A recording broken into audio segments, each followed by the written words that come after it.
The devil doesn't need to destroy you if he can just convince you that you don't need God. That's pride. And it's the most dangerous of all the 7 deadly sins be. 'Cause you can have it and still think you're righteous. Proverb says pride goes before destruction, and a haughty spirit before a fall. Every major fall in the Bible started the same way, with pride. But pride doesn't always look loud. Sometimes it sounds like, I got this.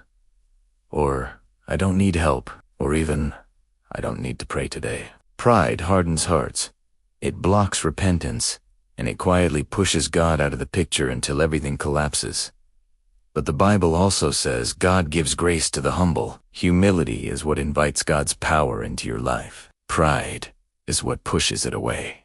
If this convicted you even a little, come and humble my Lord. Share this with someone who needs this truth, and subscribe for the rest of the 7 deadly sins.